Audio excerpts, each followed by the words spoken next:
Hello, grade 12. It's nice to see you again. I hope you're all well and sound and ready for our new literature class based on Macbeth. Okay, last night you read Act 4 and Scene 3, the longest scene in the play. Yes, it's the longest one, so that's why we're going to spend 2 days working with it. We're not going to read anything new, we are analyzing this longest scene in the play. Now, we will start here. You remember that in the beginning of this scene, Macduff arrives to England to meet Malcolm. And Malcolm doesn't seem to be very happy to meet Macduff. He is suspicious. And he's testing Macduff's sincerity because the terror of Macbeth regime has made him suspect all visitors. After all, anybody may be Macbeth's secret agent. Therefore, he builds a strong case for his mistrust of Macduff. Now, these are the arguments for his case. Okay, so read them carefully. Match them with the lines. Read them in the text. Okay, the lines are given to you. Okay, and after that, you will be able to explain why Malcolm does not trust Macduff. You see, on the other hand, he could have met Macduff and said, hug him and say, "Hello, Macduff. I'm so happy you are here. So let's go back to Scotland and throw Macbeth from the throne." No, he's not like that. He is suspicious, and right now you will pause and you will find the reasons for him to be suspicious.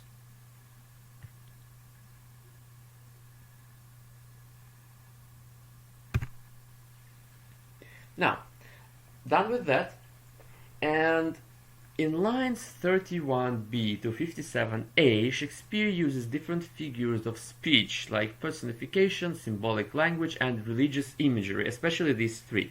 Okay, now I will ask you to identify examples of each of these uses of language. Okay, how do they relate to the themes of evil, ambition, deception, and power that have been developed in the play so far? For example, in line 31, Macduff cries, "Bleed, bleed, poor country."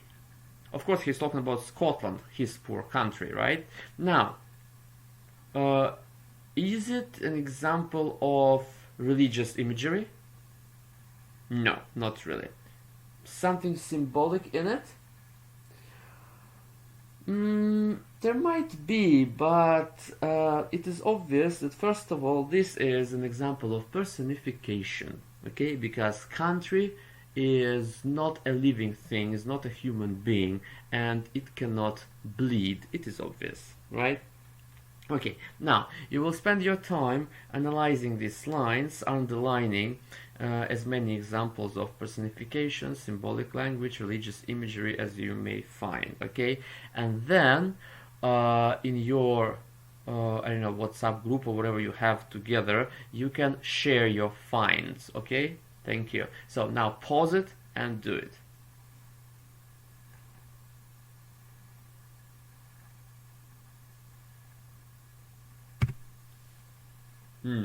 Now, exercise 2, or rather 3 for us. Okay, now in lines 57b through 60a, which is just about 3 lines, a short piece. Okay, Malcolm lists 8 of Macbeth's evils.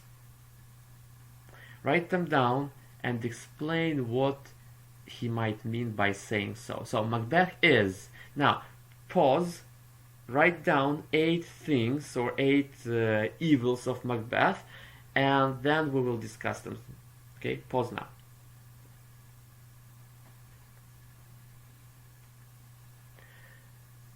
Okay, I hope you have written them down. Now, let's see. According to Malcolm, Macbeth is bloody, right? Which means he is murderous.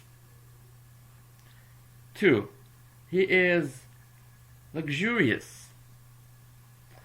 You see, in modern language, when something or somebody is luxurious, it's something to do with luxury.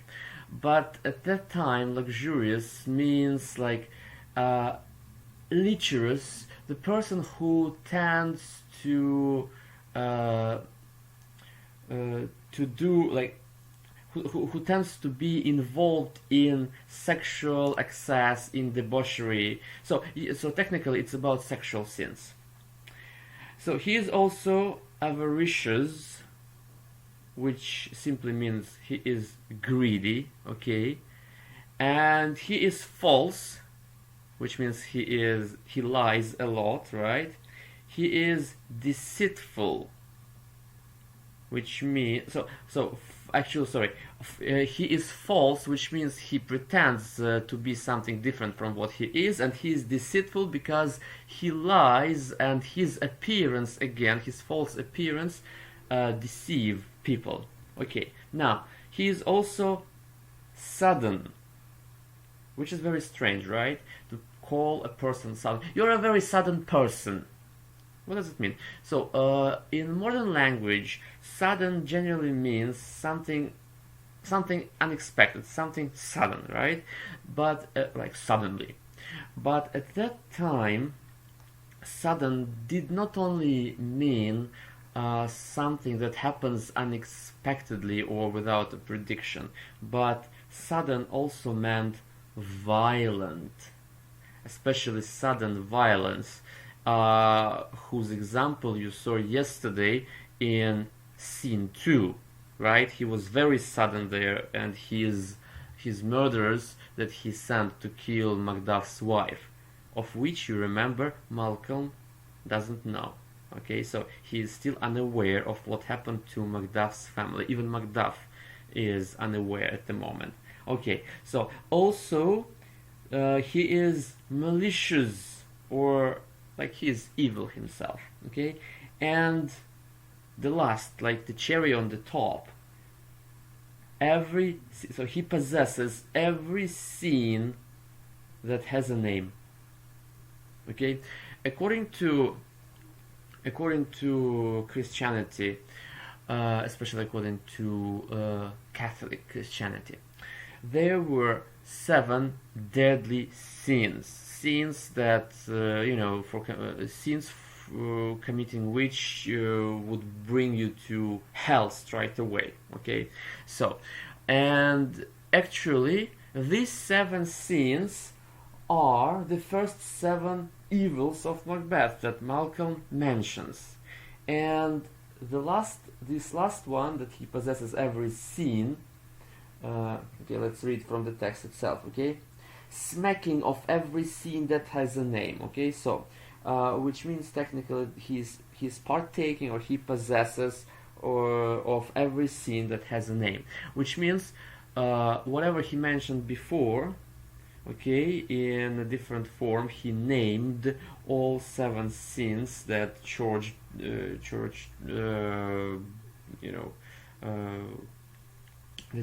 Church listed. So technically, Macbeth is a completely sinful person. He is a sinner to the very last degree. Okay, so this is what Malcolm means here. Okay, now look at lines 57b to 91, a big piece, right? Okay, now you reread those lines and answer the questions. In this part of the conversation, Malcolm claims that he is infinitely lustful and excessively greedy. Very interesting. Just a minute ago, Malcolm accuses Macbeth of being greedy and lustful, or lecherous, or luxurious, okay? And now he claims that he is the same. Infinitely lustful and greedy. Very interesting. Why might he be doing so? How do you think? Maybe he wants Macduff to run back to Macbeth and tell him that Malcolm is the same as he is, or maybe he doesn't want Macduff to take his side to see that he is not better than Macbeth.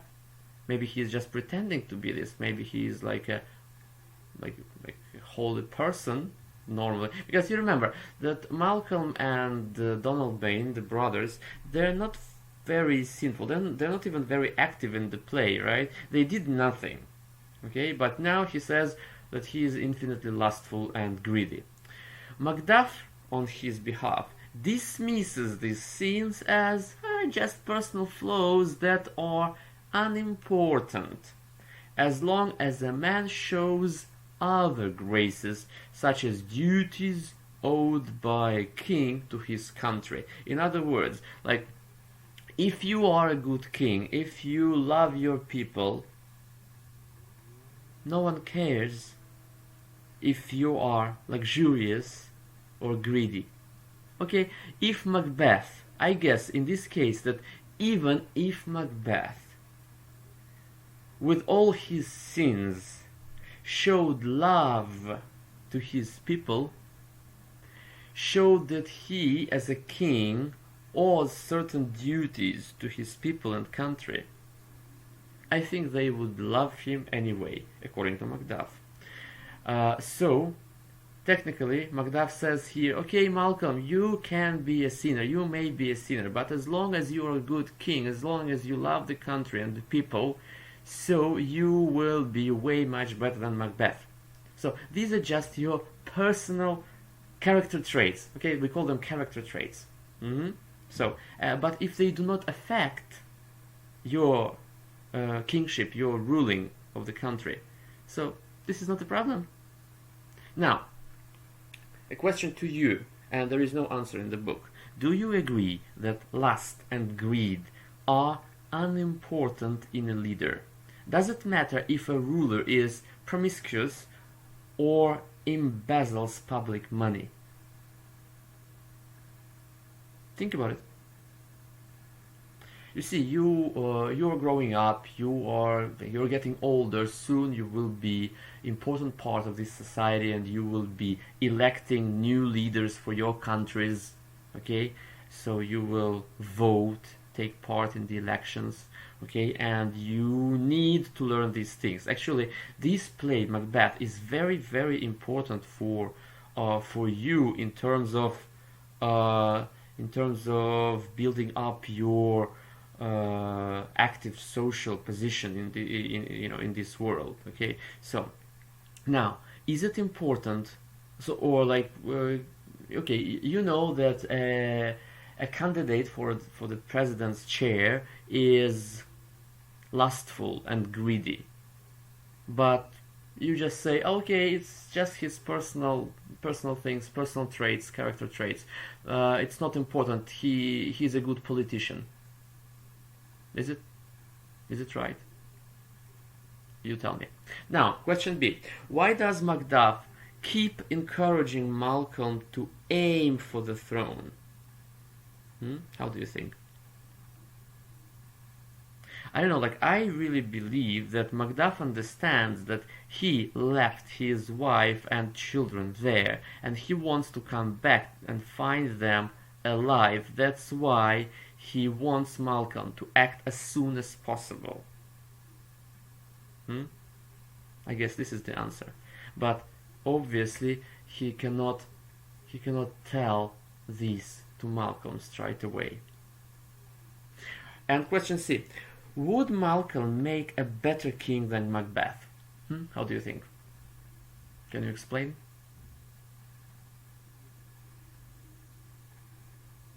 Do not ask me. There is no real answer. You just tell me. What do you think? Compare these two characters, Malcolm and Macbeth, and tell me. We will discuss it in our online session, I guess. Okay? Now, your homework. Imagine that you are Malcolm and draw up a list of 5 or 7 questions you would like to ask Macduff. Don't forget that you are suspicious Malcolm, right? And you need to ask questions to understand if Macduff is sincere or not. Okay? So later, when you're done with your questions, you will also try to write Macduff's answers that would sound sincere or sincere enough for Macduff to, to be the evidence of his sincerity to Malcolm. Okay, so questions and answers, please. And second part, there is much again religious imagery in the speeches in lines from 1 to 31. Okay, on the internet. Okay, you will do a quick research. You will find the explanations of the following. What does "new sorrow strike heaven on the face" mean? What is an innocent lamp? And what does it mean that angels are bright steel, though the brightest fell? Okay, so it will help you to understand again Malcolm's suspicions. Okay, now here is the box of words, and by the way, the words that I gave you in blue are a must for you to know. Okay, now in lines 92-94, Malcolm lists 12 qualities that a good king should possess. Okay, you will list these qualities in the order you think is the most important for a good king. Okay, so there are 12 qualities, and you will put them in the order in the order of importance according to your opinion. What is the most important is number 1. Number 2 is the next, and number 12 is something important but the least important of these 12. Okay, so you will make this list for us. And here we are. The lesson is over. I'll see you tomorrow and hopefully online on Thursday and Wednesday. Bye. Oh, no, Thursday, Friday, sorry.